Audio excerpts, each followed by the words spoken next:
to this morning I went to go ahead and contact her via text and it just showed up red.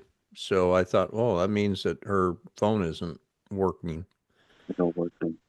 But anyway, it'll be fine. I've been sending the other stuff to her and with that phone number. Yeah, she got it. Oh, okay. All right. You know she got it.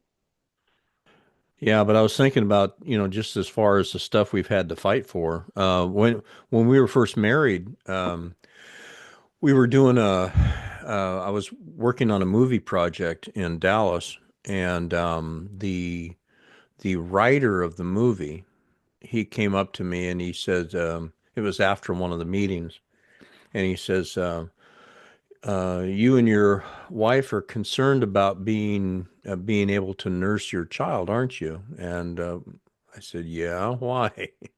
And he goes, "Well, the Lord's shown me that she's not going to be able to nurse your child, but He wants to heal her. His desire is to heal." And I said, "Oh, okay." So anyway, he got his wife over there, and I called Connie over, and his wife laid hands on Connie, and Connie and he laid hands on his wife, and they just began to just speak over her. Um, And Connie said it felt like from the top of her head to the bottom of her feet, it was like hot butter. Oh, And oh, she had a bunch of cysts throughout her body, but all those cysts just melted away during that time. And then when Christopher was born, he was born with no hip joints. So his oh. legs just kind of flopped, and we had to triple diaper him, which was really fun whenever you went to change the diaper. You didn't want to just open it up and look because you'd have three of them. So I'd do the dipstick method. You stick your finger in and see how full it is. But anyway, I remember we took him to the doctor and um,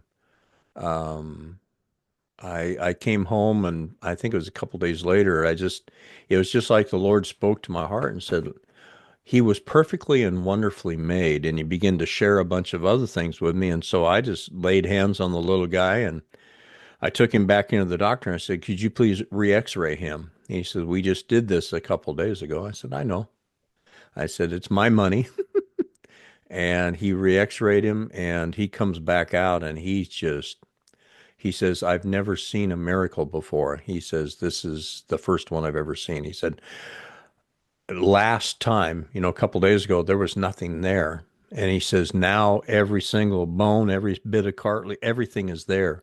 This young man is perfect. Perfectly Yeah. healed. Yeah. And I just went, wow, Lord, I mean, at that point, I was just learning this stuff. I was just learning about the grace of God and his love and his mercy, because that's all it is his love and mercy toward us. It's not a matter of it's his desire to heal or his will to, it wasn't about his will. I mean, I just heard he was perfectly and wonderfully made. And I went, oh, it was like one of those stupid looks, you just kind of go, oh, okay. And, you just, I don't even remember what I did. I just remember taking off the diaper stuff and took It him was in. done. Yeah, took him in for the re-x-ray. Actually, at that time, we had a brace. He had been fitted with a orthopedic brace. They had to make it especially for him because he was so small, but it was a metal and plastic brace just to keep his hips in place. So we had that made for him, and then I took that off and took him in to get him x-rayed. But then our second daughter, I mean, our first daughter, she was born and she didn't, she couldn't keep breathing. She'd stop breathing all the time. And so they got ready to take her to Children's Orthopedic Hospital in Seattle. And I said, hold on just a second. And we just laid hands on her. And I don't remember what we said or prayed or anything, but I just remember when we got there to the hospital, it took them probably most of the day. and they just said, "You better take this young lady home before she catches something." We can't find anything wrong. She's fine. So we took her home, and then of course Joy, our youngest, um, we it was I don't remember how far along Connie was, but it was she was quite a bit along, and the doctor called us in. He says we have the test results back.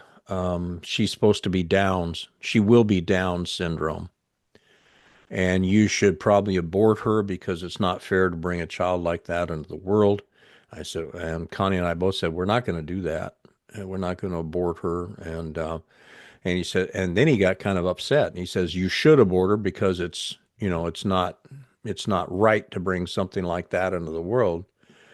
And anyway, that kind of churns up something in you. And I went home and I was doing a roofing contracted to check out a roof to re-roof a big commercial building. And I remember as soon as I got up on top of the roof, I probably told you the story before, but as soon as I got up on top of the roof, I heard this scripture that just said, "The wicked flee when no one pursue, but the righteous are bold as a lion. Stand fast, son. I got this." And so as soon as I got up to the top of the roof, then I looked over. I'd just been hearing this scripture, and I looked over and saw this flash, kind of like a little tiny mirror, something bright, way over on the far corner of the roof. And this was a huge commercial building. And I thought, well, when I get over there, I'll see what that is. And so I kept thinking about that, that the wicked flee when no one pursue, but the righteous bold. I'm measuring all the roof and everything. And it took me about probably an hour, hour and a half. And because I'm diagramming the whole thing, figuring out where the problems are. I finally get over to that spot. And I thought, oh, yeah, that's where this flash was. I looked down and it was a lion head ring. Hmm. And it had ruby eyes and a diamond in its mouth. And I picked it up and I put it on and it fit perfectly. And he said, once again, that scripture. And he said, "I'm putting this seal in your life that the wicked flee when no one pursue, but the righteous are bold as a lion." Man, I tell you, I was flying at that point, and there was no doubt anymore. All those other voices just kind of stopped, and I crawled back down the ladder, put everything back into the truck, and took off for home. And I'm thinking about all this, and as I'm heading toward the house, he said, "I'm going to birth joy into your house." And so I went, "Wow, that's cool. Thank you, Father. You have birthed joy into our house." Because it'd been kind of dark, as far as just all those voices and everything going on. And anyway, I get home and Connie's standing at the kitchen sink and she was crying. And I said, "What's the matter?" And she said, "The Lord just spoke to me and said that she will be a blessing. She will be a joy." And up until that point, we didn't know it was a boy or girl. We didn't want to know ahead of time. And we'd had other names picked out, whether it's a boy or a girl. We had other names picked out.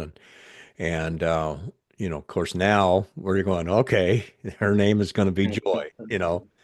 And so, anyway, it settled things. And then I took her back in that next week into the doctor's office. I said, "Could you please retest, Yeah. for everything?" And when the test came back, he said, "I don't know how this happens because these tests are never wrong." He says, "But there's not a chance in a million that she'll be Downs." He says it's completely reversed. And so, um, it's that type of thing that the Lord takes you through, just to show his faithfulness and what he's already done, about his will for our lives. And it's just, I don't know, it's an exciting thing to watch that, unfold in your life. And I know you guys have been going through, quite a bit of the same type of thing as far as just him showing you his will, all the way along, just a little bit here and there, but just his will, what, how he thinks, how he feels, how he sees people, how he sees situations. I mean, it's just, that's what's so exciting to me is to watch what he's doing with you guys, through all of that stuff. But, and that's why when I heard that I had purchased, I had already given the ring to Joy a couple years ago. I'd given her that ring because I said, "This is a seal that the Lord gave me for you." Well, it's Mhm. for me, but it was while you were being born, or before you were born. And I said, "This is something that He's always going to watch out for you." Anyway, I gave her that ring, and um, and then I've always looked for another one that I thought would look really. I mean, I wanted that sturdy, that nasty growling look of a lion, not just a weird, this mamby-pamby look that some of those lion head rings have. And I wanted this really kind of a looks like he's roaring type of a thing. And so I found that one, that sterling one, and I thought, oh, this one's great. So anyway, I went ahead and bought it. And then uh, I've had it for about a year or so. I've worn it only a couple times, and then when he told me that that's he's setting that signet in your life. That's something that's a seal in your life. I thought, oh, great, I'll look for another ring. And he says, no, that one's his. And I went, oh, no. I looked for that one for me. He says, yeah, but I didn't give that to you. You bought it yourself. Oh, And he says, that one belongs to Jason because I'm setting that signet. It's like a signet ring, that the father has for his son when he goes to inherit everything. That's what he says. I'm putting, this is your inheritance. I'm setting this seal in your heart so that you always know that the wicked flee when no one pursues, but the righteous are bold as a lion. And I'm giving you that boldness. I'm planting that in you. And this is a signet that's going to be in your life the rest of your life. And so anyway, that's why I sent it. That's what the whole deal was on that, because I could see that unfolding in you guys' life, that the hesitancy at first to be able to speak into situations, but yet he's giving you that boldness to say, no, this is what he believes. This is what this is what our Father believes about you, about your situation, about your life, about whatever it is this is what he believes. And so yeah, I've just watched that unfold over the last, well, however long we've been doing this, a couple of years, I guess, year and a half. And when he said that, I thought, okay, that's,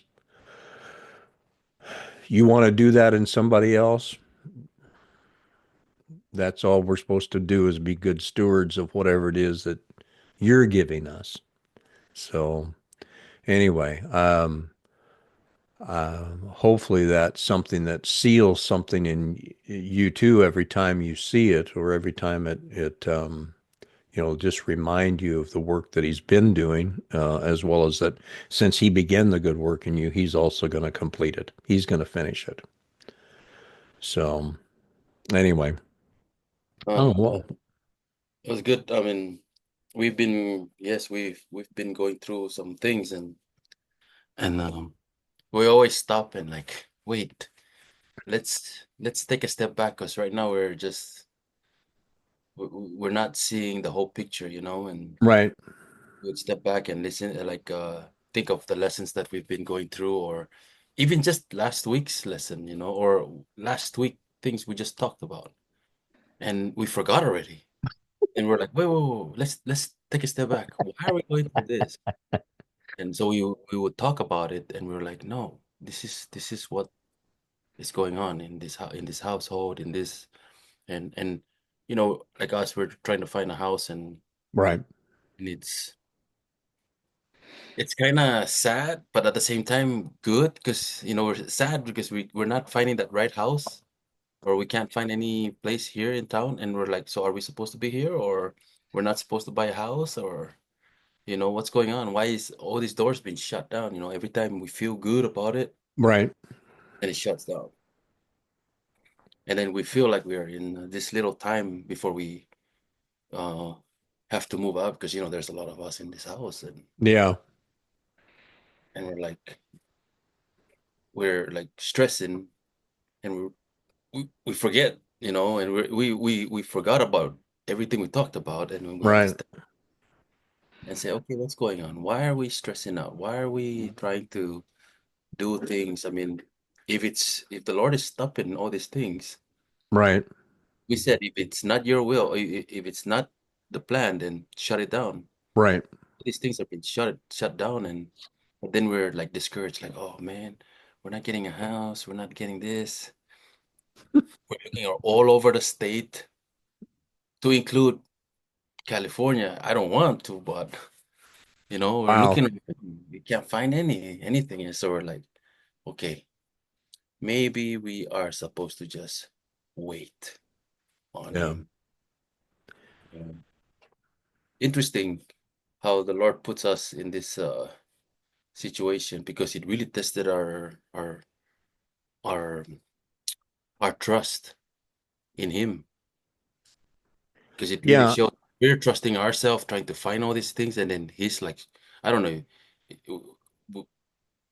we forget that we're supposed to call on to him, and then we're trying to make things work. We're like, Mm. hey, no, tell the realtor like, hey, no, we want it this way or this what, and this is what we want, and nothing's coming up. Nothing's coming up. And what's funny is you guys have been in this situation before when you went to Kauai. Yeah, and we forgot about that. Yeah. Yeah. Hey, take a look at Proverbs 10:22 and just see what that one, see if that one makes any sense at all.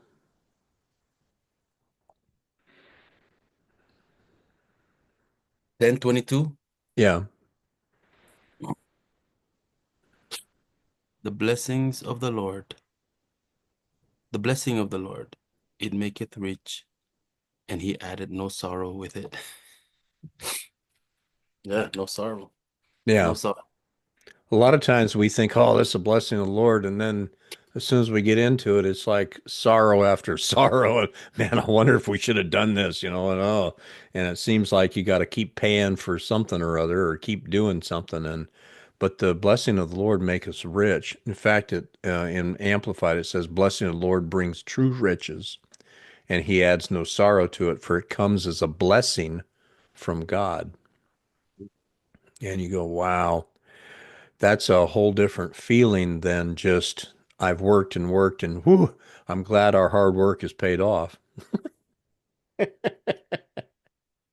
So, what reminds me of this is, you know, it says, he added no sorrow with it, and it reminded me of when we were looking for houses, when before we left Alaska, or when we were in Kauai, and yeah, to include Kauai, I mean Alaska, we were looking for places, and we couldn't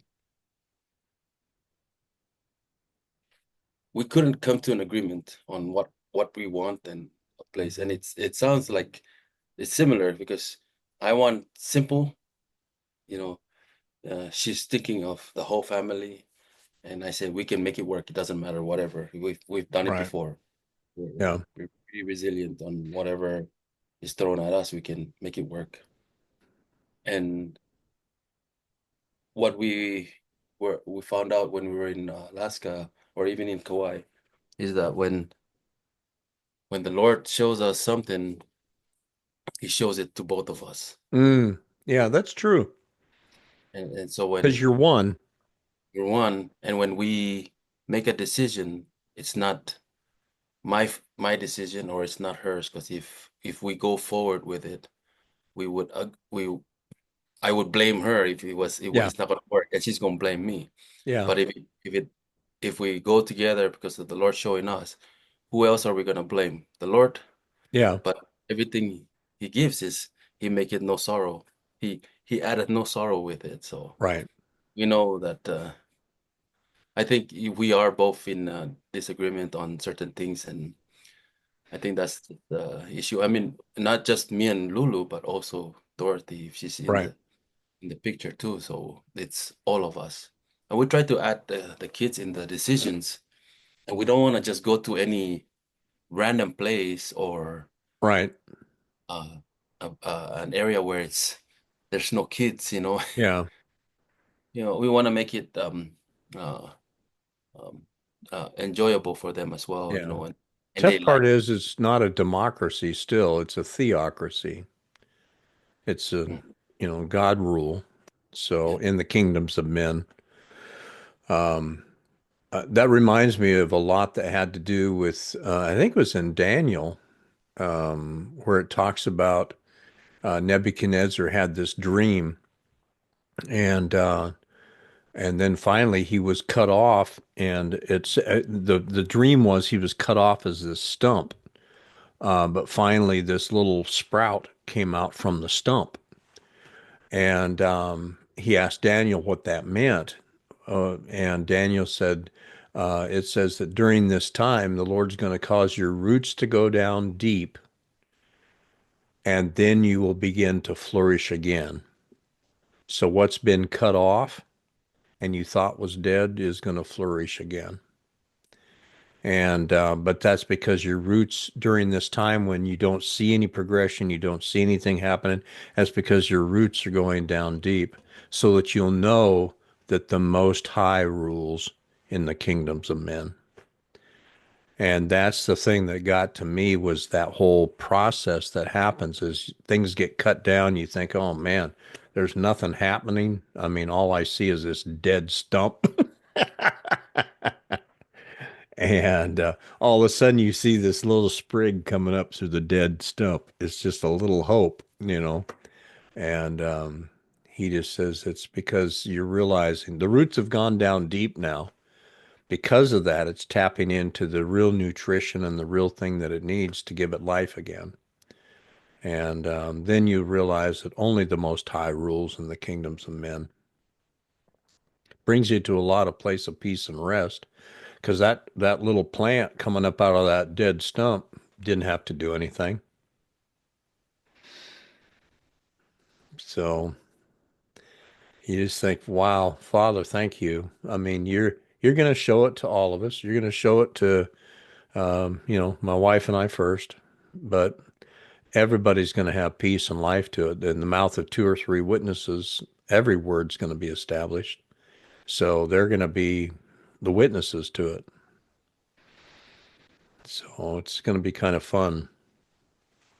Yeah, there is three three heads here, three mindsets, different mindsets, and so it's kind of tough, we just want to make a decision, but then at the same time Right. we don't want to just make a decision out of you know you, you need to move Yeah. out Yeah. and desperate, because then I feel like I'm desperate when I was like that, That's true. when I'm like, oh, so we gotta find other places where, Desperation. Yeah. yeah, we're looking out even in courtside, all these places. Yeah, so that makes sense. You know, I shouldn't worry. I mean, But how many times you been through this now? like I got, yeah, I know, huh? Go through this a few more times, Yeah, yeah. then I'll then it'll be second nature when I go through this. I'm like, oh yeah, that's That's right. okay. Two more times. Yeah, Yeah, yeah. Actually, be first nature. You won't even think about a second option. it's true. It's Like just your stop. nature. Like just stop, stop. What's going on? Okay, Yeah, no. yeah. Oh, yeah. It's the most high rules in the kingdoms of men. I remember this now. I forgot where that is too. I think it's Daniel 4. Um, Let's see, Most High rules.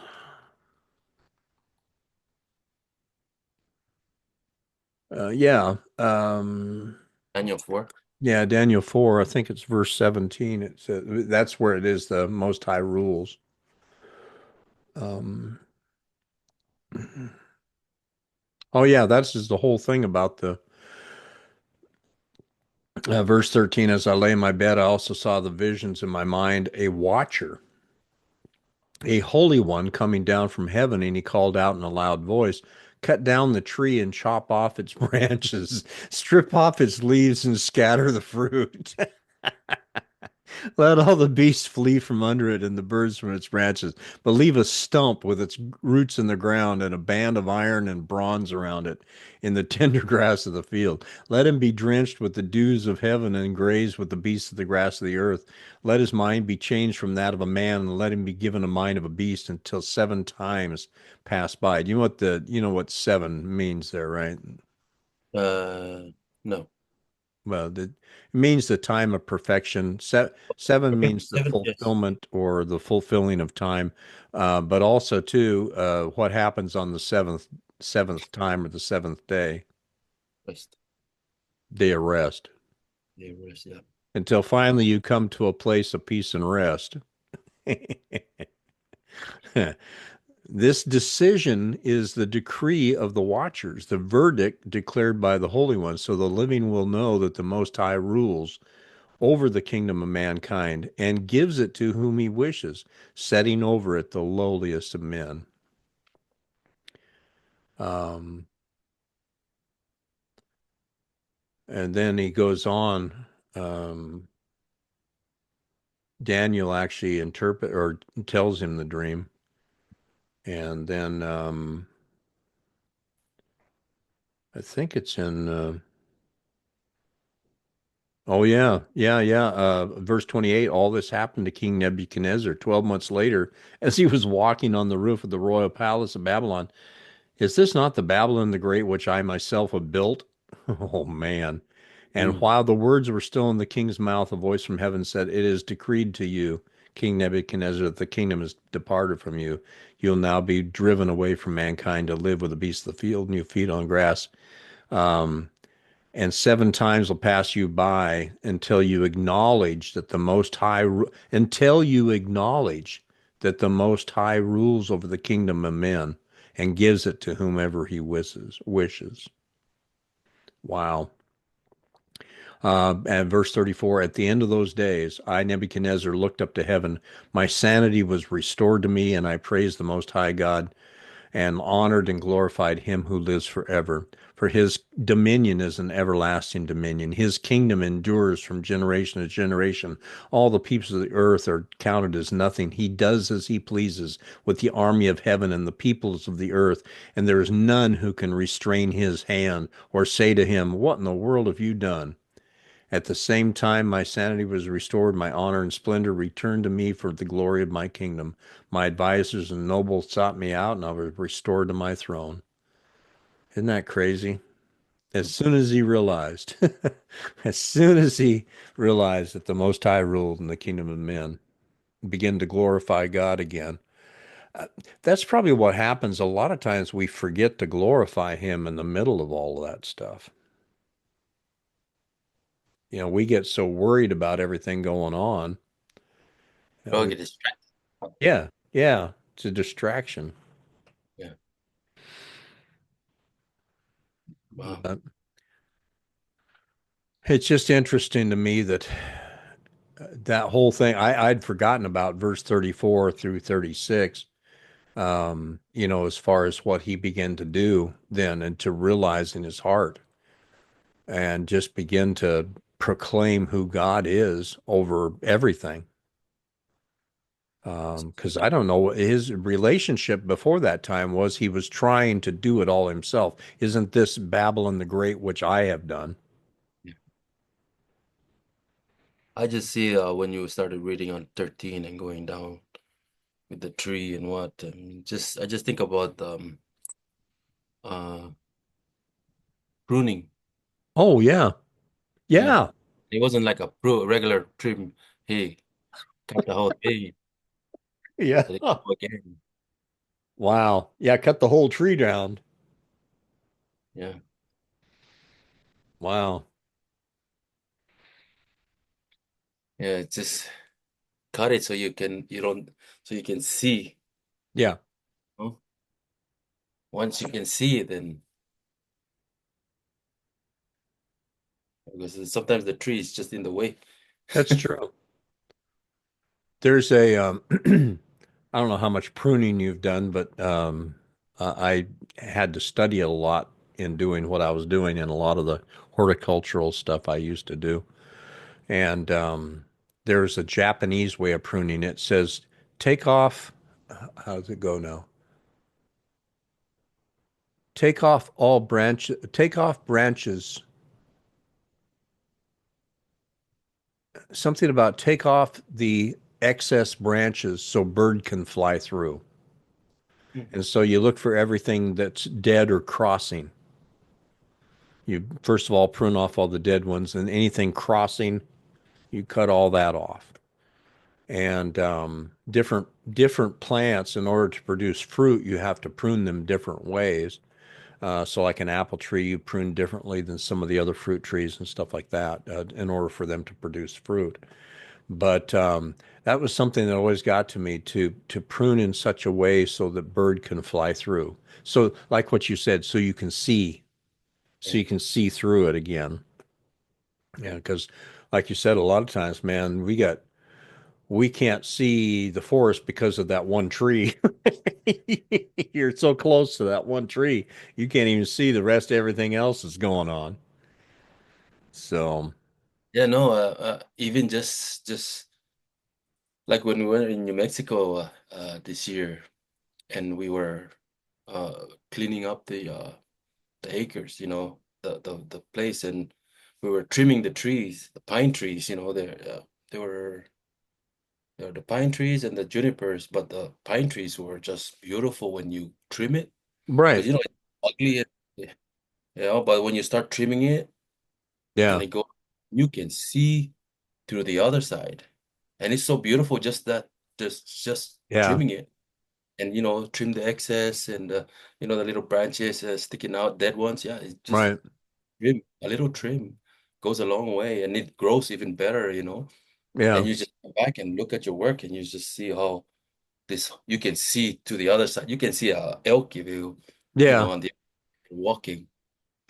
Doesn't that Yeah, talk about pruning? Where's that talk about pruning in Matthew? let's talk about pruning. Let's see where I my think it's in Matthew. Um,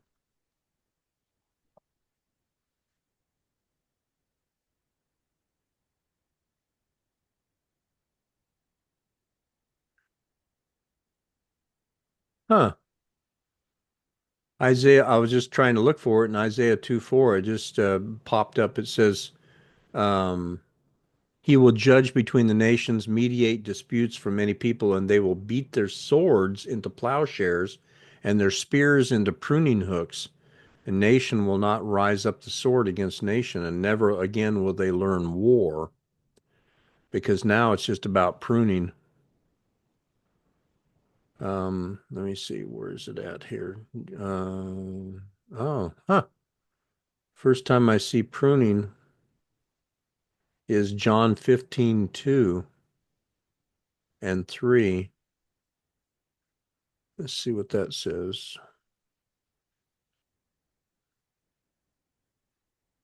I'll read it in the Berean just to see if it's oh, I'm the true vine. My father's the keeper of the vineyard. He cuts off every branch in me that doesn't bear fruit, and every branch in me. He cuts off in me every branch that bears no fruit. Huh. And prunes to make it even more fruitful. So his intent is so we can bear more fruit. You're already clean because the word I've spoken to you. Remain in me and I'll remain in you, just as no branch can bear fruit by itself unless it remains in the vine. Neither can you bear fruit unless you remain in me. Which one is this one? That was 15:4. Oh, I mean, which version? As a Matthew bird. 54? 15, John 15:4. Well, actually, I read 1 through 4. Yeah. And then 5 says, I am the vine, you're the branches. No one remains, the one who remains in me, and I in him will bear much fruit. For apart from me, you can do nothing. Boy, oh boy, is that ever true. Apart from me, you can do nothing. For if anyone does not remain in me, he's like a branch that is thrown away and withers. Such branches are gathered up, thrown in the fire, and burned. If you remain in me, and my words remain in you, ask, that's the word iateo, demand what is due, whatever you wish, and it will be done for you. And this is my Father's glory, that you bear much fruit, proving yourselves to be my disciples. Hmm.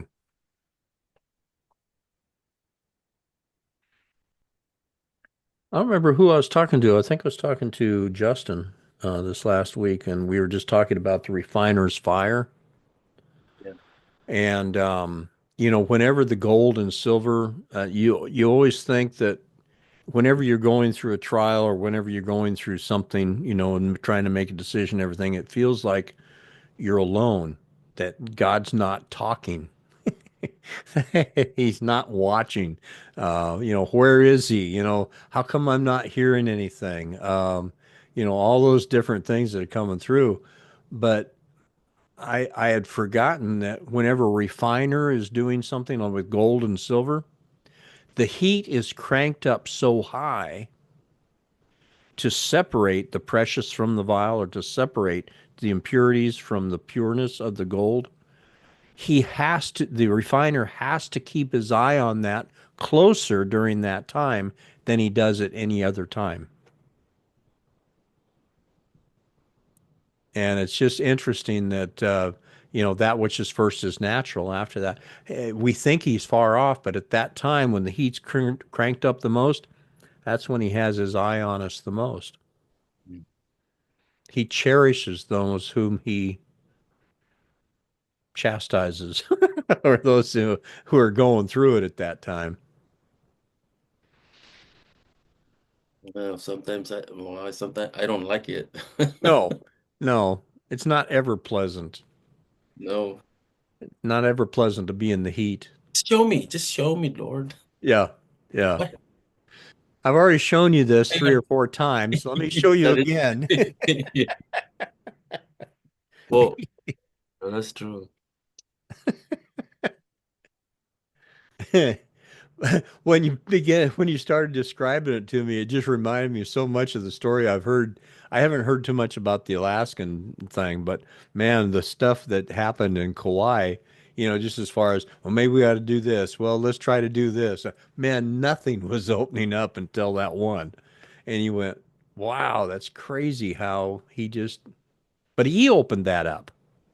Yeah, he opened it, and Yeah. he shut doors too in Alaska. Oh, really? When I got out, I was like, how am I gonna feed my family? I mean, I was still getting paid, because I had enough leave to just chill for Right. 2 months. Mm.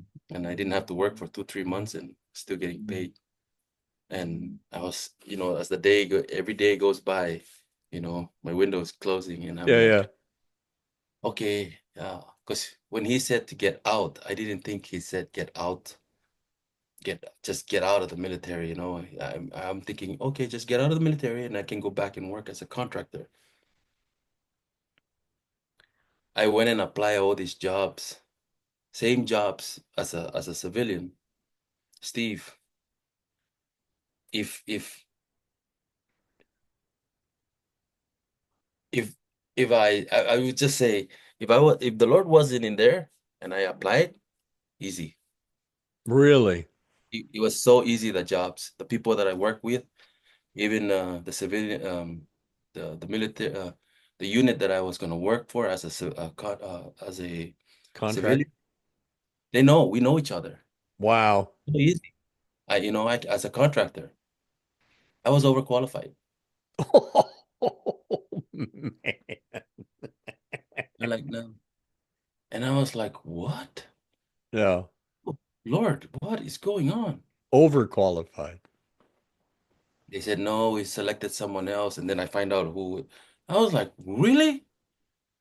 Am I? Oh, because I have my ways, is it? Or something else? I was like, really? Am I that bad of a person that you picked someone else, that Yeah. person, this? And it's a lot of pride had to be Yeah. checked. And it was hard too. I was like, what? How am I not getting these jobs? All these jobs. They're so easy. These are entry level jobs too. Some of them that I was Right. like, that's just applying just so I can get a job because I was afraid. Yeah. No, it was all shut down. All shut down. Overqualified. Oh, no, we have someone else. So what was he showing you? What do you think he was showing you during that time? Trust him. Oh, really? He's saying, don't, don't, don't lean to what you think Your of own understanding, your own understanding in ways where um, just because I have this this skill set. skill set, Yeah. it doesn't mean this is what you're gonna do. And when I say you get out of the military, you're getting out of it. You're not gonna go back into it Oh, because what wow. you're gonna do is gonna pull you back. So I had to suck it up and just like went into the civilian sector and worked differently in a job where I'm like, what is going on? How do the people think? Why do they think like that? It's so different, it's different culture. Yeah. And it just threw me off. And I was like, I'm oh, dress right dress. But then they're the civilians are doing this way, and I'm like, oh my Yeah. gosh. Loosey And goosey. but it helped me understand that it's not always gonna be that way. Mm, You're gonna have to adapt with whatever comes in front of you. And so yeah, he said, just like the people. right. They're gonna be this, they're not always gonna be the same uniformity. It's always gonna be different. And Wow. so I had to accept that, like yeah, when they told me that the hardest thing in ministry is the people, I was like, oh, okay, I I understand. understand that part. Yeah. Yeah. But can I pick and choose who I want? No, it's for random. So I may be good with dealing with this kind of people, but then the Lord likes to throw curveballs, and I'm like, where'd this come from? I was like, I don't even know how to deal with this. Yeah. But it challenges me too, because sometimes the people that are thrown at me, and I never look at it like I'm going Right. and there's a set ways. I'm just going, and I'm whoever I meet, they're there for a reason. What am I seeing in myself when I talk to these people, and Right. even the Christians are the worst ones. Oh, yeah. They pull me back to where I used to be, and I'm like real quick, I'm like I just follow, I follow along with the saying, and then I'm like, whoa, whoa, whoa, what am I doing? Yeah. What am I doing? What? That was so quick. That's why I see my kids too. I'm like, man, I can Yeah. see they're very quick to be influenced. If I can be influenced just like that because of the Oh, yeah. Christian, my kids they're having it tough because even if they go to school or they hang out with their friends, yeah, Yeah. And we went to a Christian college, and you would have thought it would have been easier there, but it wasn't at all because you hear all these other people who are Christians, and they are saying some of the same things that your other friends were saying, and you're going, "Oh, it's all right for them. It should be all right for me." And see, like you said, you kind of slide right back into that old way of thinking that he's trying to get out of us. But um, now, as far as the trust, because that's what you guys went into then when you went to Kauai. Now, was Kauai before or after Alaska? That was after, wasn't it? after Alaska, yeah, Yeah. So you guys went through that again there. yeah. The In a same different thing. same thing, but we didn't see it, Right. Right. It was the same thing that happened in Alaska. Right. Is But it is, if you look at it, it's the same thing. It's just a different experience, but another level. Right, right. So it's Yeah, always from one faith experience to the next, and we're going through that every time. And like right. I said, if we were to write a story about our life, it would be called The Redos. Because once we get here, and it's Yeah, an all right, now you're gonna do another one, but this time I'm gonna throw this, yeah, and it's different. And you're gonna think that this, what is this? What's going on? It's the same thing. yeah. So what's different this Look, time? well, What's different this time than the last time you went through it?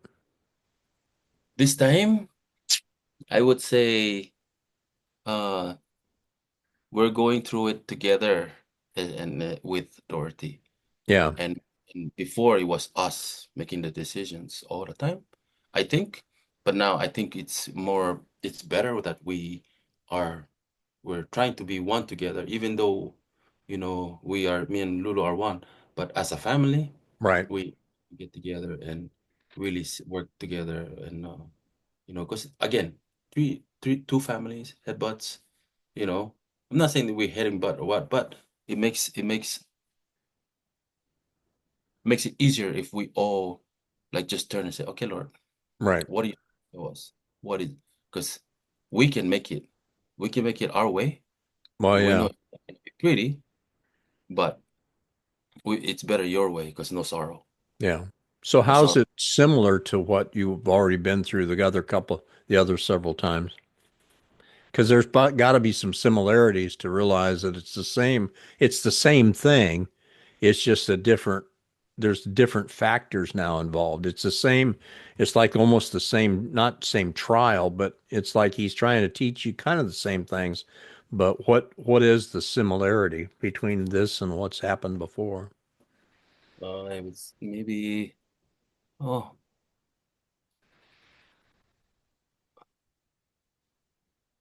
looking towards him. Hmm. Look, Because I know the same the same. Uh, pitfalls that you had before. We're trying to find her. It gets inside, it gets internal, and you have to try to get something done, or you have to try to move it, or you have to try to. It's almost like a not a panic, but it's like, oh, time's getting short. yes, I got to do it is a this. panic. It is a panic. Yeah, It is panicking at a few times. You were like, oh my gosh, we got to do this. But we always, before we would just panic for a few days, or now it's like we panic for a moment and whoa, whoa, whoa, step back and look, you know. yeah, It's a lot better now. But I think the one thing that I think is in the midst of this distraction of trying to get things done, I forget the Lord is there. oh, yeah, I forget because it really bothers me.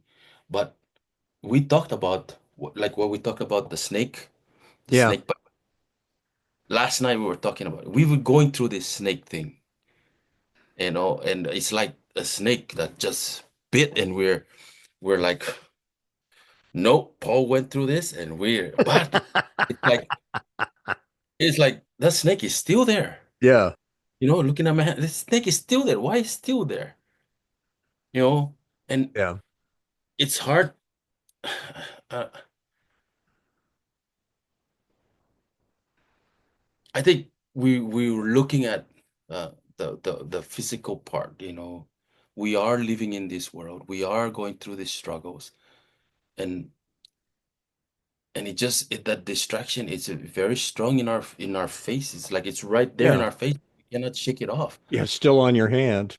We're trying to focus, Lord, and then we're Yeah, you feeling it there. yeah, Like, Lord, I cannot even shake it off. I cannot throw it in the fire. Can you help me? yeah, But it's like we have to let it go. yeah, We have to let go of that snake. We have to like literally grab that snake and just throw it in the fire like what Paul did. But yeah, we're like, I can't do it. I can't do it. And I think if we keep saying, I can't do it, we're gonna keep going through this cycle. Mm, And I don't like that side. I'm tired that's of. that's probably true. Yeah, because we keep looking to him to do something. It's almost like a sheriff um, standing there in front of somebody, or not a sheriff, but a deputy going, "Halt in the name of the sheriff." And then he turns back around and says, "Sheriff, are you going to back me up? Sheriff, can you help me here?" And he's going, "No, I deputized you. I gave you the authority. I gave you that, to be able to stand there in front of that guy and say, no, halt." And, uh, it's just a matter of probably finding out who we are as sons of God to where we can, as like Paul did, just didn't even think twice about it, just flipped it off into the fire. I think a lot of we've grown so much from how we used to, if we thought about Right. it in Hawaii or in Alaska, we hardly stop back then.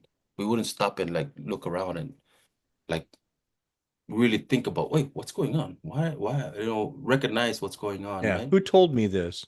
Yeah. Like, wait, stop. And we don't like that feeling. Uh, We don't like feeling, we don't like that thought. So we quickly stop and look like and talk about it. We talk right. about it, we bring it up and we like, why are we going through this? We always do. And that's I think it helps us when we stop and really Yeah. think.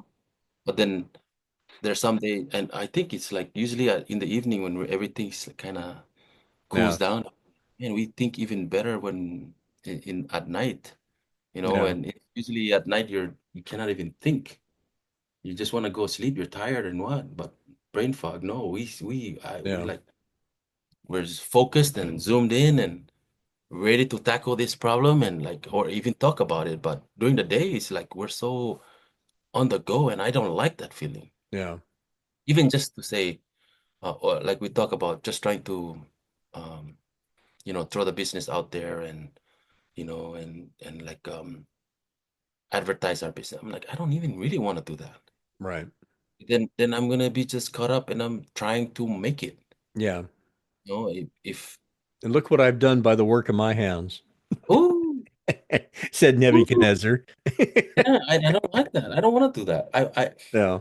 The Lord will provide or He will bring those people. Why am I rushing to go and look for it? Because Yeah. if I'm rushing to do it, then I'm hustling. Yeah. I'm the one, and I'm the one trying to make it. Because seriously, Steve, all the jobs that the Lord gave me were enough. Yeah. Had enough. I wasn't complaining. It was good. Yeah. But when I start picking up all this, like I just want to go and work, I stress out. I was like, whoa, I don't even like this feeling. I Yeah. don't even too much. It's contrary to your nature now. Yeah. What's interesting to me is that um, and I know we've talked about this before, but the difference between a wage and a gift. Oh, When yeah, we yeah. realize that our Heavenly Father wants to give us all things, or has given us all things that pertain unto life and godliness, He's already given us all things that pertain unto life and godliness. Now, am I going to go out and try to earn it? Am I going to try to work for it? Am I going to try anything you have to work for? You get a wage for. So now, is it a wage or is it a gift granted to me by my Father? Is it something I'm really working for? Is it something I'm striving for? Because under the curse, the earth brings forth by the sweat of my brow. Under the blessing, it just gives forth its fruit in due season.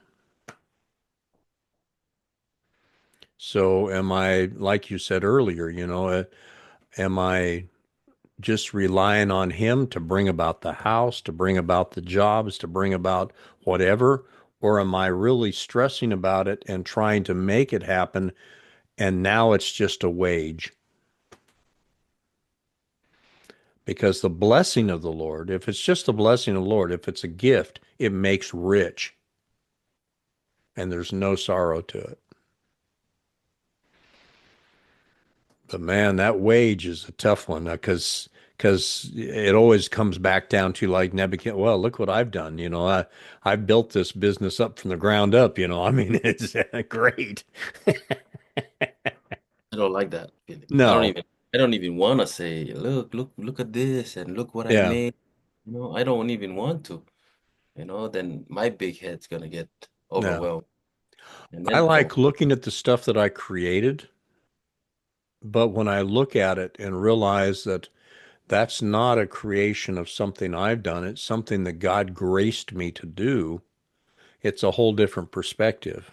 Um, because a lot of the stuff that I was able to do, it wasn't because I'm just a good guy and I worked hard at it. It's because he gave me the insight and the foresight to be able to see what to do in that situation. Like some of the designs and the waterfalls and stuff like that. I mean, yeah, they were, but I never was trained in that stuff. I didn't know how to do that stuff. I had to rely on him for the wisdom to be able to do it. If any man lacks wisdom, let him ask, demand what is due, and the Lord gives freely. The wisdom, even, I have the wisdom of God. I've been given the spirit of wisdom I've already been given the spirit of wisdom and understanding in his knowledge.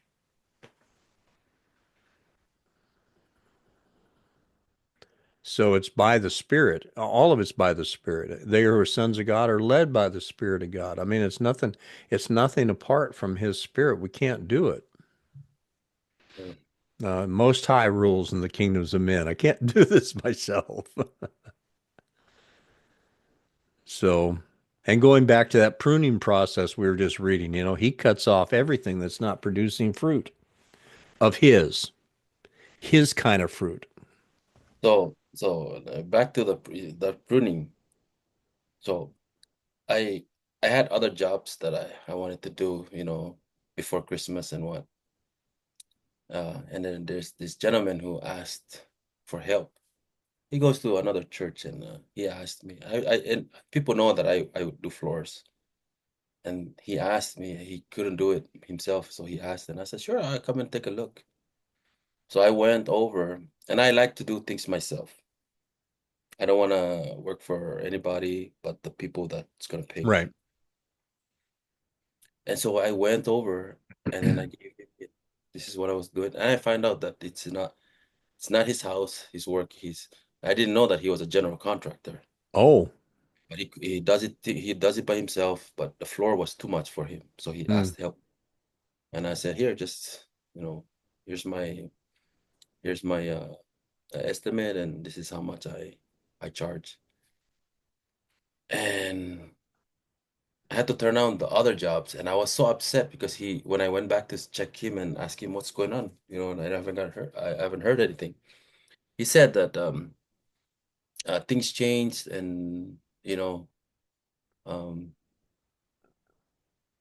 you work for me? And I was like, he said, I can't pay you to just do this thing in this room and pay you by square footage, because uh, I can't do that because, I was going to help you. And I was like, you help me? I don't know even how to do that.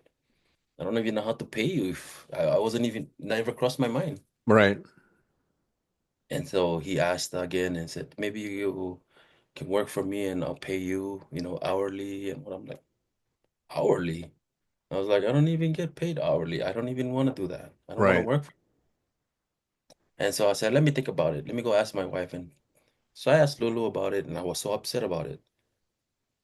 And I could have just said no, right, but I couldn't say no to this one because he asked the help.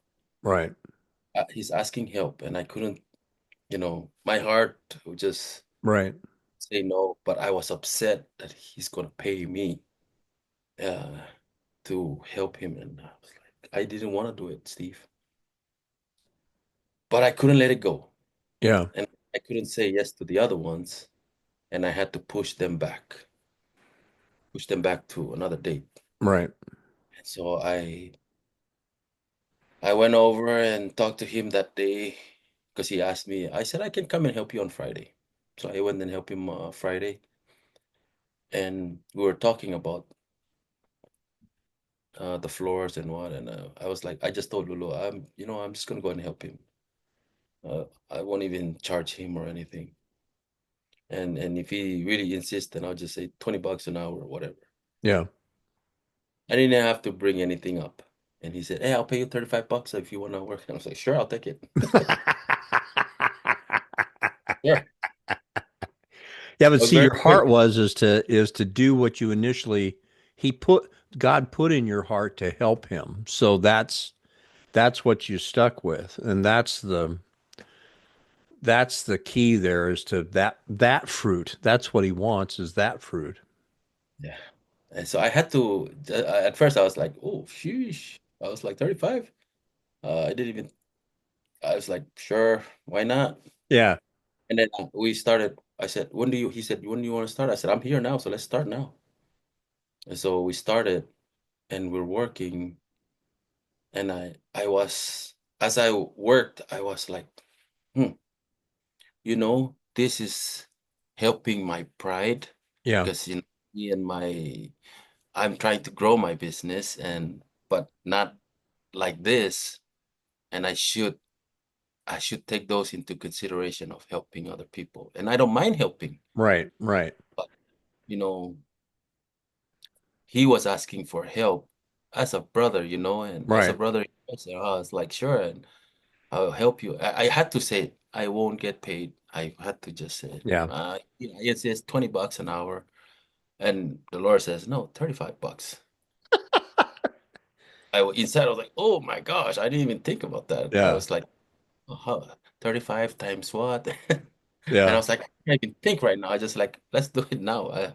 We're here, let's do it. Yeah. And so I just went ahead and I'm helping him and I'm learning a lot. It's a general contractor, Right. I respect them. And he's really soft-spoken guy, very quiet. Um, but what I'm learning from him is patience. Oh, really? I'm learning some patience and also not to think that hold on, Steve, my phone's about my thing's about to die. I'm learning patience. I'm learning to have be compassionate. Right. The gentleman is going through some things too, and I didn't really think about that. I was just thinking of myself. And I think compassion is what the Lord's showing me because Hmm. there's times where I'm like, no, I don't want to think about somebody's feelings and Right. because it doesn't matter if, there's facts and feelings. Which one do you want to go? If facts doesn't care about your feelings. But again, I have to be compassionate if I'm going to be in this walk, you know? And so Yeah. I had to really step back and just watch. And as I talk to him, the gentleman is hurting. Oh, And I'm like, really? yeah, he's going through some tough times. You know, relationship with the spouse, wife and all this. And I don't even know where to start. And I'm just there. You know, he is working to keep his mind uh, being distracted by what's going on in his personal life. You say he is a believer? He is a believer. One He's thing, one been thing that a lot of believers don't realize, and this is something that um, this is a long time ago when Connie left me at one point. Um, I said, Lord, you got a problem with your daughter. And he told me right back, he says, no, I entrusted her to you, and I gave you all the weapons that it takes to take down her enemies. So I've already given you that. Now, can you speak for me and what I believe about her, about my daughter? Or are you going to continue to speak to the problem or speak about the problem and what the enemy's doing? Which one are you going to represent as my son? Because I've given you the weapons to take down her enemies. Can you do that for me? I said, yeah, yeah, sure, I can do that for you. Now, did I do that all the time? No, I'd go back into the whining and complaining and fussing, sometimes. But every time, invariably, bring me back to that is, no, she has an enemy that's coming against her right now. I've been given all authority to tear down strongholds and every lofty thing that exalts itself against the knowledge of God or God's knowledge. Um, we're one. I have that. In fact, it is written that for the husband hath authority over the wife, not even over her. She doesn't even have it over herself, or he doesn't have it over himself. And the wife has authority over his body. So he has authority over his wife's body. And most of us don't even realize that. I have authority over my wife. She has authority over whatever's going on in my life too.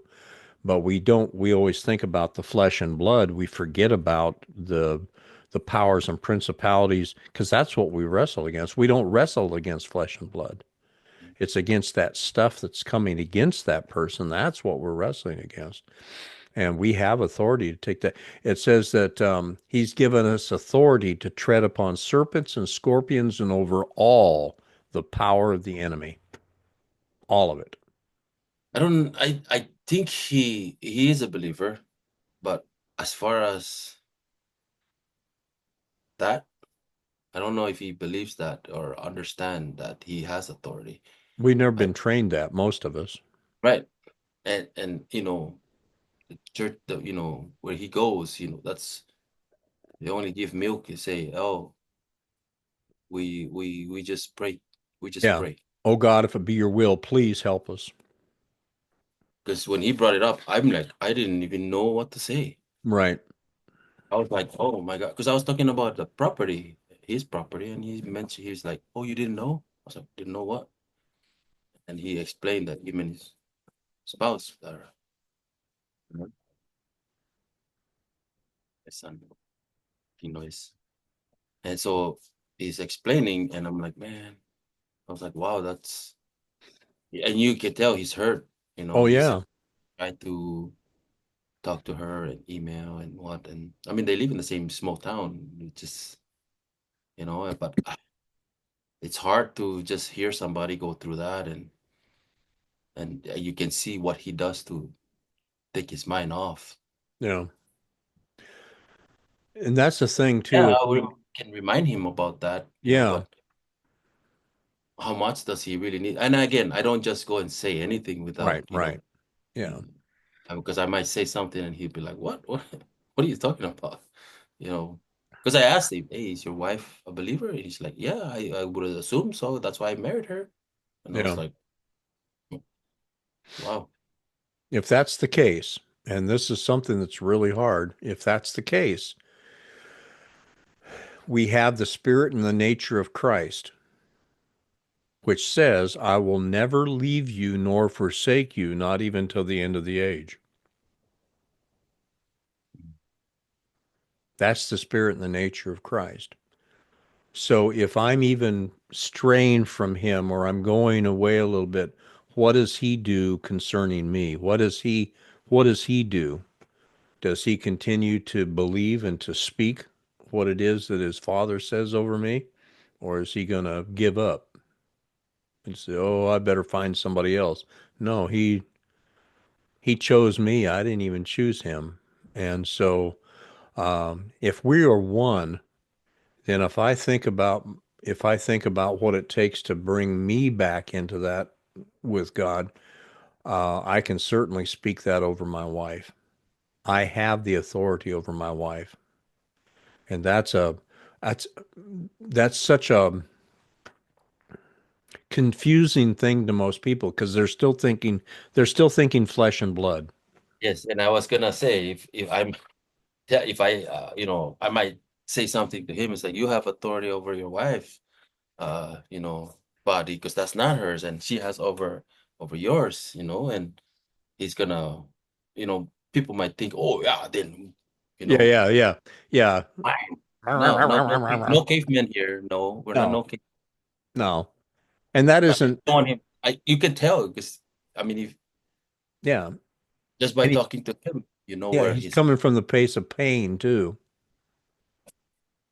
which is once you're coming from that pain, that place of pain and loss, you've already thought you're defeated.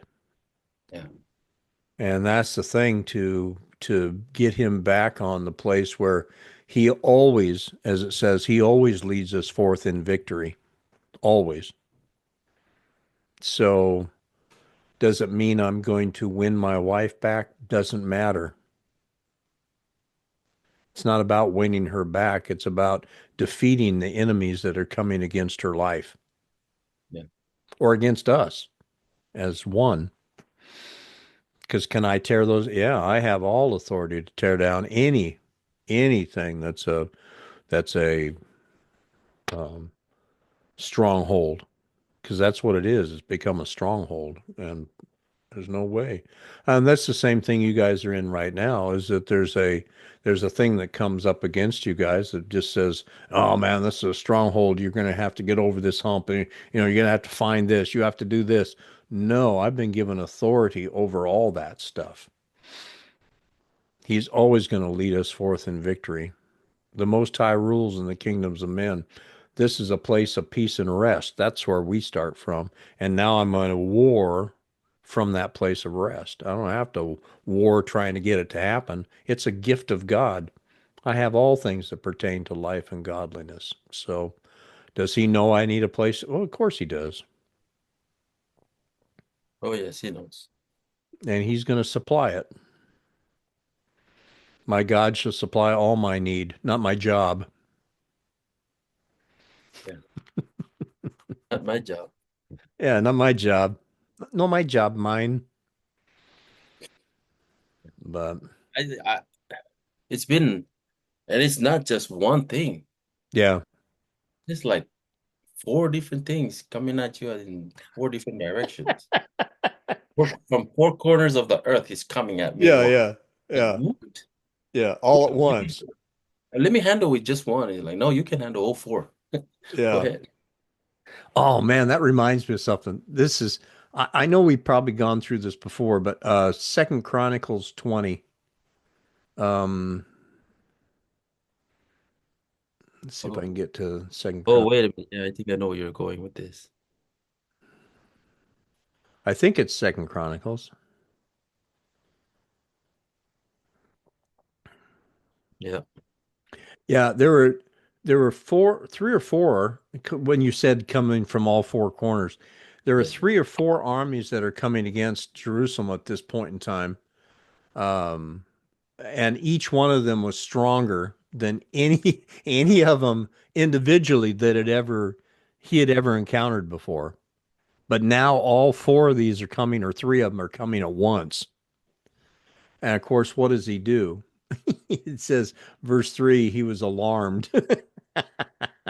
he, uh, there came the great multitude against thee from the sea, the side of Syria. Verse 3, Jehoshaphat feared, set himself to seek the Lord, proclaimed a fast, and Judah gathered themselves together, to ask for help. Oh God, please help us. We don't know where we're going. Even out of all the cities of Judah, they came to seek the Lord. Jehoshaphat stood in the congregation of Judah and Jerusalem in the house of the Lord before the new court. Said, "Oh, God, aren't you God in heaven? Don't you rule over all the kings of heaven? In your hand isn't there power and might, so that none is able to, and now, oh Lord our God, who just drive them anyway. He has sackcloth and ashes, and he's worried about it, and all of them are crying before the Lord. And they said, "Behold, I say, how they reward us to come and cast us out of your possession." It's almost like they're trying to remind God of what He said, and his all that stuff. Um, and then in verse 13, it says, "And all Judah stood before the Lord with their little ones, their wives, and their children." Now, they had just bowing before the Lord in sackcloth and ashes.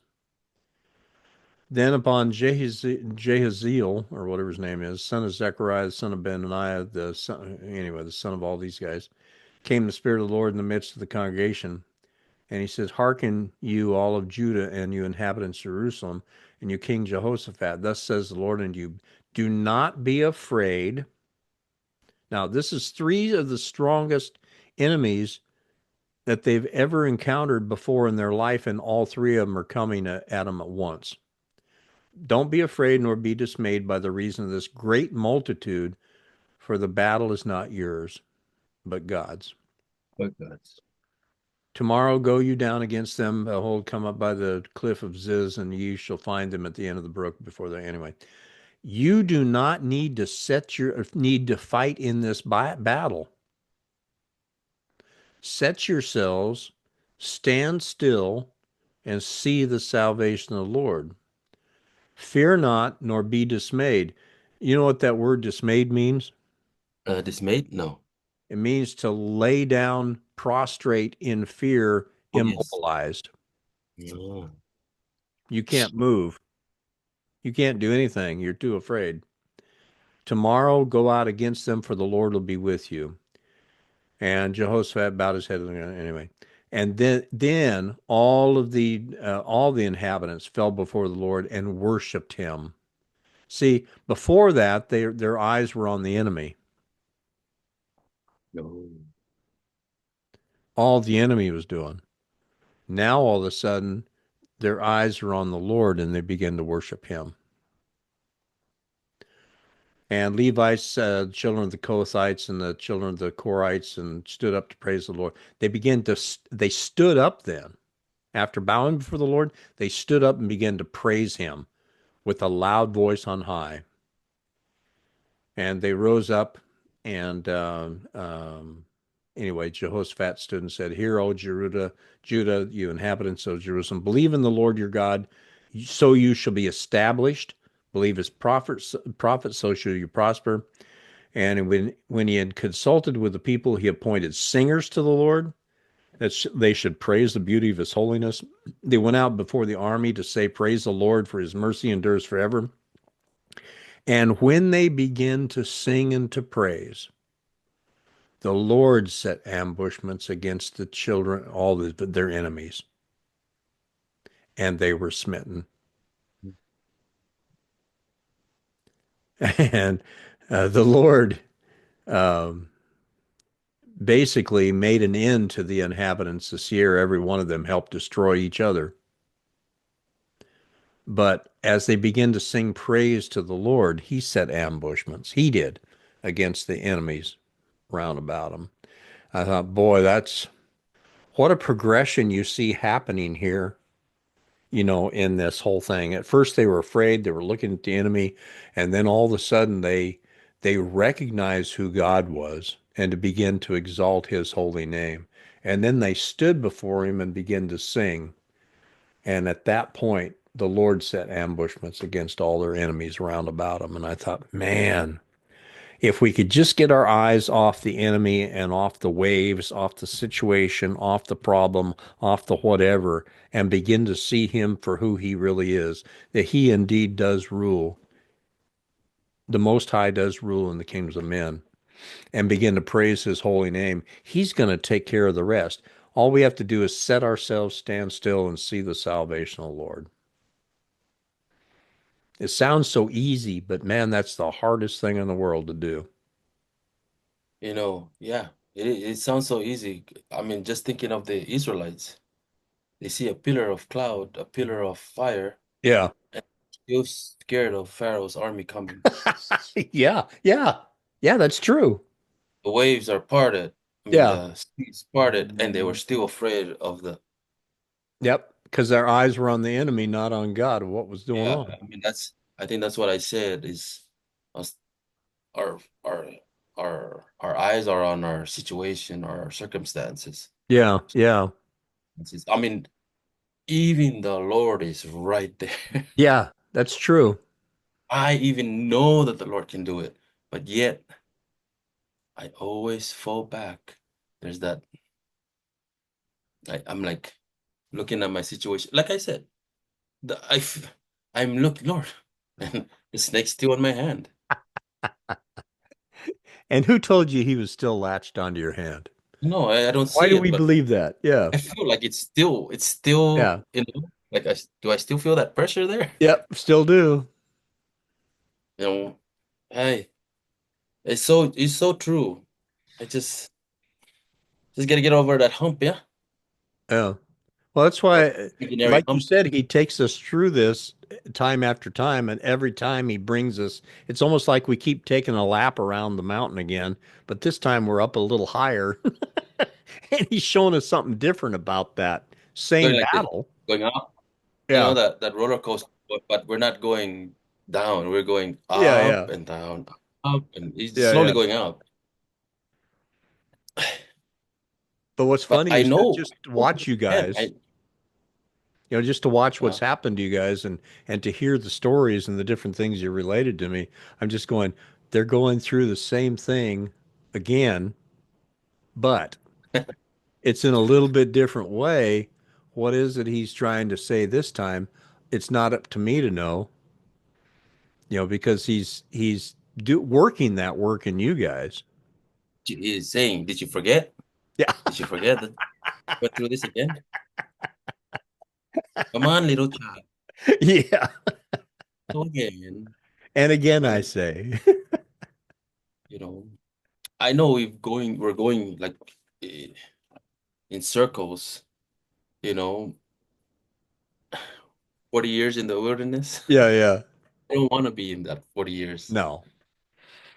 but I Why know is that it they didn't enter into the promised land? Why does it say they didn't enter in? I think it's because of their unbelief. That's what it says. So I think it's unbelief, and They did not enter, they refused, it says, to enter into his rest, yeah, and they entered not in because of unbelief. I mean, sheesh, all these things right in front of them. Yeah. He parted the waters. I see the same. I feel like I'm going through the same thing. I'm like, I've seen it. I'm looking at the miracle right there. That's Like I right. like I told you last week about Yeah. I seen what God just did to this man. Yeah. And And then this this over man here here, happens. Yeah. like, wait a minute, what is going on? I know this guy walked with you, Lord, Right. but why is he going through this? I know this guy walked with you too, but I know his faith. From what I've heard and seen, his faith is more than this man. But or am I wrong? I Yeah. don't know. It just threw me off, like those curveballs that the Lord throws. Yeah. I mean, it was a change up. That's what it did. It was a change up. It just Yeah. I swung and missed big time. I had a friend of mine. He came over to the house. He was doing some painting for us, and he's a contractor, painting contractor. So we were paying him to do. And he came in one day, and his hand was all in some sort of a not a cast, but a brace. And I said, "What happened to your hand?"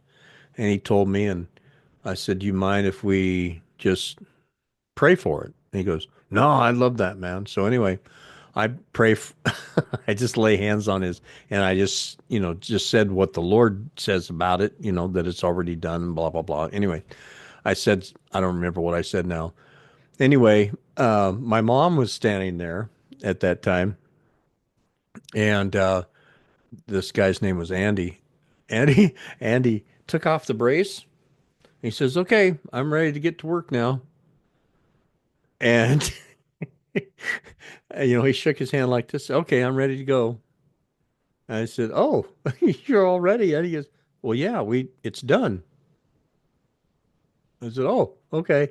But that affected my mom.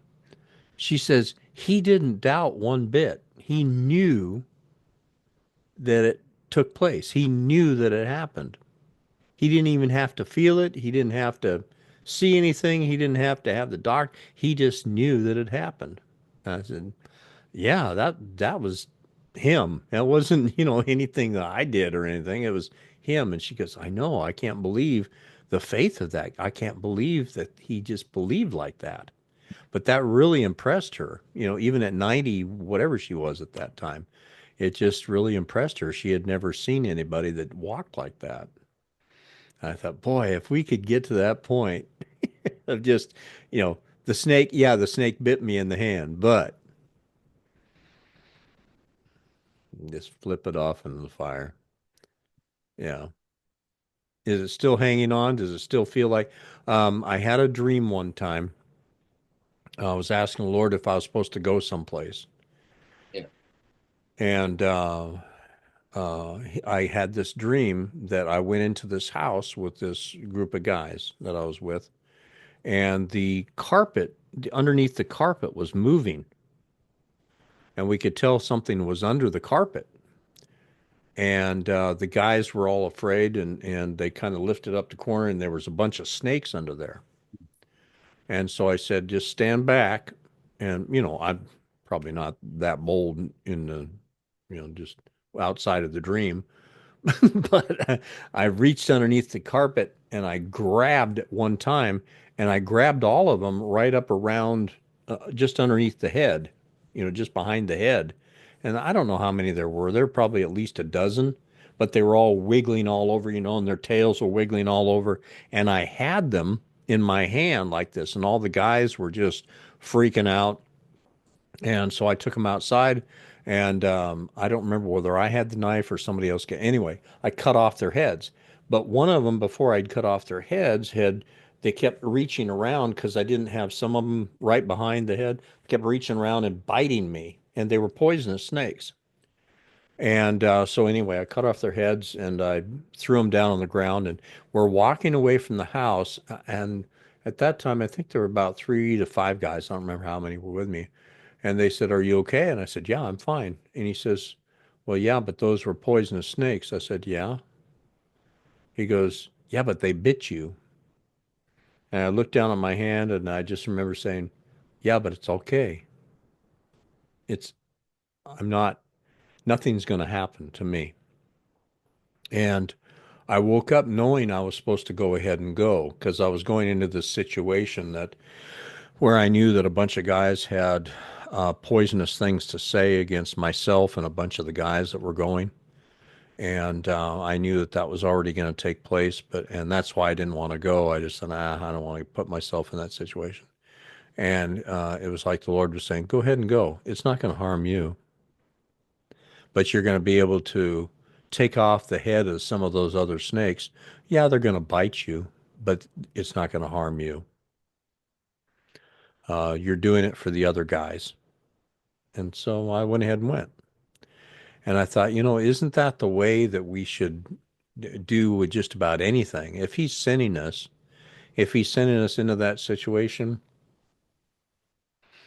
there's no fear. Just like Paul, that thing went ahead. Yeah, it bit you. Big deal. Just throw it off. And I thought, boy, what a way to walk in life. What would you do? What would you do right now in life?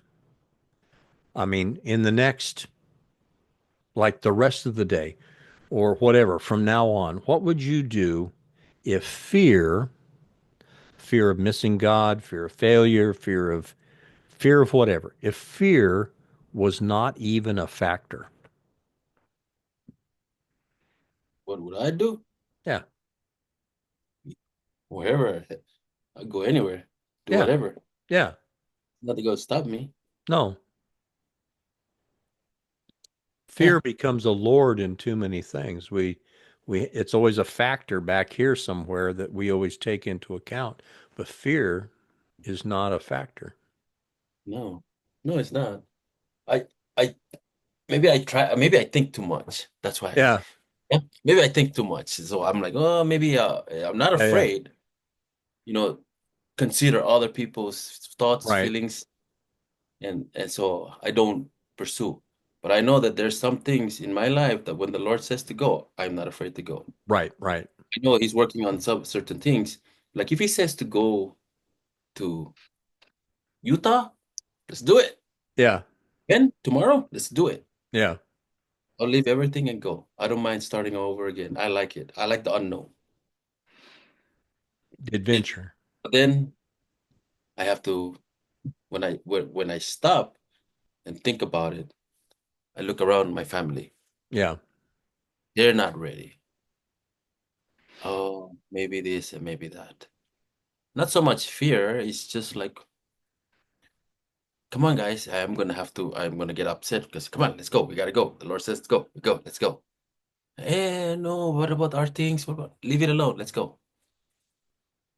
You know, again, would the Lord do that? Sure. He'll tell me to go tomorrow and I will go. But I know He knows our heart that we don't want to just leave up and leave Right. and leave everything in this house. We know we will get rid of it before we go and stuff like that. But I know if He says to go, I'll go tomorrow. Yeah. I know that if we consider our wives the fact that they're one flesh with us, usually how he works is that she is always a confirming voice. So if he tells me something, I'll usually wait. And sometimes I'll bait her. I'll say, well, what about, and if there's that yes or whatever, if there's a no still or a caution, I'll go, okay, I'll wait for the timing because I That's still know you told me to go. It's just a matter of I'll wait for the timing. this is where I'm afraid. This is where the afraid comes in that situation. I'm afraid that I might manipulate or not so much manipulate, Mm, but yeah. hey, you know, because if it's her confirming what the Lord said, I don't want to give it Yeah. up. Don't want to touch it. You know, I want to say, but I don't want because I can be persuasive.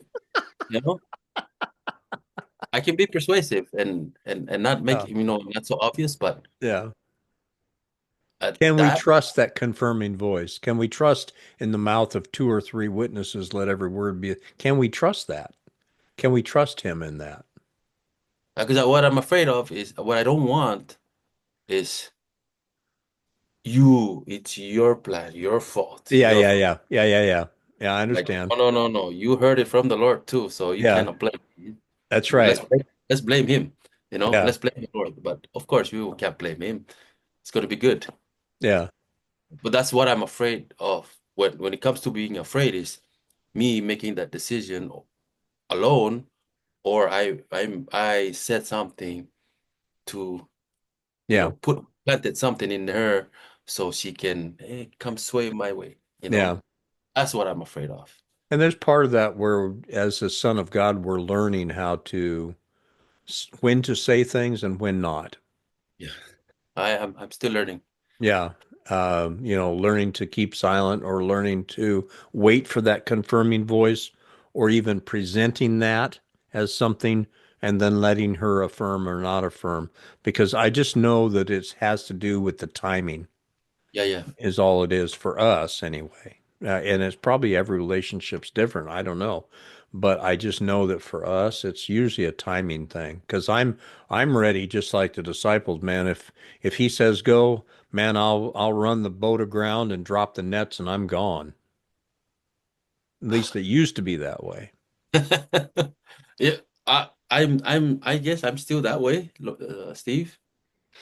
But when I bring things to the wifey, I bring stuff to Lulu, and she would, I would assume this is me just assuming she would probably say, she'll wait. What about this? And usually when we start debating or thinking about it or weighing our options, then it's normally like no. As long as you go to the tree of life, as opposed to the tree of the knowledge of good and evil, as long as we learn to operate by life and peace, that's a whole different thing than trying to make your list and check it twice and figure out whether or not it's the right or wrong thing to do. I mean, that's When every time we go there, it's a no. yeah, yeah, yeah, yeah. We Every know that time. already. Yeah, yeah. We forget, but then most of the time it's just no. That's Because the funny. moment we start like bringing it up and start really thinking about it, we're just like no. Yeah. we know the Lord's voice when He says Yeah. something, both Yeah, of because you us. know what's peace in life.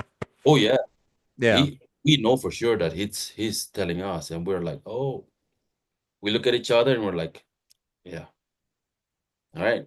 Then we're not gonna question. We're gonna say, Wow. That's great that you guys are learning that this early on, because that sometimes takes marriages years to learn that. there was a few times we go a couple years ago, like every time we go on a date night, me and Lulu, and we say, oh, we're gonna go on date night. Dorothy, please, you don't mind, and we'll go. And we said, oh, we're gonna go here and go and have breakfast or whatever, or dinner or something. And it's never about us. It's about somebody. Either we're encouraging somebody Yeah. or we're paying a visit to somebody in Phoenix, and we weren't planning on going to Phoenix. Yeah. That little help or that little gesture or whatever Yeah. thing we did really help the family or Right. someone. And what it did to them, I don't know. Right. Not with And whatever it probably did, will never know, but you know, I know it touched them, right. just them telling us, hey, whatever it is, that's between you and the Lord. That's good. It's good. And, we're like, hey, we say we're gonna go on a date, and then this is what happens, because we'll be talking on the phone, and I'm driving. We're going to a destination. Next thing you know, I'm listening and looking at her, and she's talking on the phone, and look at me, and we're like, I guess that's where we're going. That's funny. That's Yeah, funny. or we just pull over to the rest stop, and we'll just talk and encourage the person, brother, sister, and Wow. okay, pray, and Yeah. we know when he's telling us together, Yeah. Yeah. Yeah, so it's beautiful too. You're like, wow, I didn't expect that. So are we still going on a date? It's like that's our date. Yeah. I have to go home then. You guys are gonna throughout this process now, every single process in your life, you guys are gonna find out that it points toward the result that you just now talked about on the date thing. As far as, oh, well, we're getting direction. We already got direction. That's where we're at. Okay. All right. Good deal. And you're fulfilled in that. I mean, that's that peace in that life again, as opposed to all this unrest and the whirlwind and the but man, you guys, it's just exciting to watch. In fact, I've heard from people um, that have called in and said that they watched the video or whatever, and they said, I cannot believe the things that Lulu and Jason are bringing up. Just watching their lives over the last year and a half, as far as how they're speaking now and what they're doing, what God is having them do, what He's done in their lives, is just amazing. And you guys don't realize the impact that because of what you're learning and what you're giving out here and letting people know how much that impacts people. Oh, Yeah. I know a lot impacts us what we talk about because it helps us to go back through what our experience or what we go through. Because we Right. forget. You said remind each other, Yeah. uh, one Daily. another, daily helps just to remind Yeah. what you know, especially what he did just last week. You Yeah. forgot Yeah. already. Yeah. Yeah. Last week about the snake and that's funny. Well, I should probably let you go with your son there and figure out what you're going to do for the rest of the morning. Yes. No, we're just gonna go and fix his ugly sweater. All right.